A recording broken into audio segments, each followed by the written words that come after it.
පාටකුරුල්ලෝ නරඹන ඔයාලව හුඟක් ආදරයෙන් ටෙලිසෝන් YouTube නාලිකාවට පිළිගන්නවා. ඔන්න ඉතින් යාළුවනේ ලබන සතියේ හුඟක් ලස්සන වීඩියෝ ටිකක් තමයි අපිට මේ කතාව පුරාවටම බලා ගන්න පුළුවන් වෙන්නේ. කතාවේ කොටසක්වත් මග නෑර බලපු ඔයා දන්නවනේ මේ වෙද්දි සිද්ධ වුණේ මොකද කියලා. ඇත්තටම මේ වෙද්දි සිද්ධ වෙන්න තිබුණ දේ තමයි නිම්නාවේ ඔෆිස් එකට ඇවිල්ලා නිම්නාවේගේ ඔෆිස් එකේ අවසාන දවසේ අස්සීමේ ලිපිය දීලා බාර දී යන්නේක. හැබැයි ඉතින් ඊට කලින් වෙනස් සිදුවීමක් සිද්ධ වෙනවා. ඒ තමයි මේ ඔෆිස් එකට එන අලුත්ම දිනේෂ්.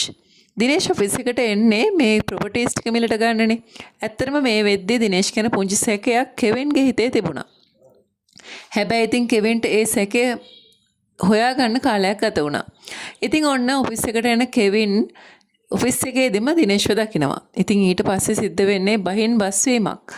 මෙන්න මේ බහින් බස් වීම හමුවේ අවසානයේ සිද්ධ වෙන්නේ දිනේෂ් හා කෙවින් අතර ගුටි බැට හොමාරුවක් සිද්ධ වෙන්නේ අනේක. අවසානයේදී දිනේෂ් කරන්නේ කෙවින්ට එතන තිබුණු සිංහ රූපයෙන් මුද්‍රා සලකුණෙන් දමා ගහන එක. ඉතින් ඔන්න ඔය විදිහට දමා ගැහුවට පස්සේ තමයි කෙවින් ඔළුව තුවාල වෙලා එතනම ඉන්නේ. ඉතින් ඔන්න ඒ අවස්ථාවේ දිනේෂ් යන්නේ ඔෆිස් එකෙන් හුඟක් බය වෙලා දුවගෙනනේ.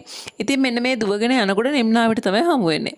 නිම්නාවිට හමු වුණාම නිම්නාවේ එන්නේ කෙලින්ම ෆොන්සේකා මහත්තයාගේ ඔෆිස් රූම් එකට. ඉතින් ඔන්න එතෙන්දී තමයි දකින්නේ කෙවින් ඔළුවත් අල්ලගෙන වැටලා ඉන්නවා. ඉතින් අවසානයේදී නිම්නාවි කොහොමද තීරණය කරනවා කෙවින් ගාවට ගිහිල්ලා කතා කරන්න. මොකද සිංහලයාගේ පුරුද්ද තමයි කාට හරි මිනිස්සෙක්ට කරදරයක් වුණොත් ඉංග්‍රීසි හක බලාගෙන ඉන්නේ නැතුව ඒ මිනිස්සයත් එක්ක කතා කරන එක.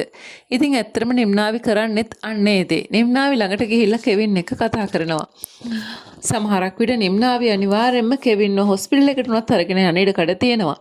ඉතින් එහෙම අරගෙන ගියාට පස්සේ මේ දෙන්න අතර නැවත වතාවක් ටිකෙන් ටික සම්බන්ධතාවයේ අලුත් වීමක් සිද්ධ වෙන්නත් පුළුවන්. ඔයා මොකක්ද මේ ගැන හිතන්නේ? ඔයාට පුළුවන් මට මේ ගැන කමෙන්ට් එකකින් කියන්න. ඒ වගේමයි තවමත් ඔයා මගේ මේ channel එක subscribe කරලා නැතුව නම් වීඩියෝ බලන්නේ මතක ඇතුව channel එක subscribe කරන්න කියලා තුඟක් ආදරයෙන් මම ඔයාගෙන් ඉල්ලනවා.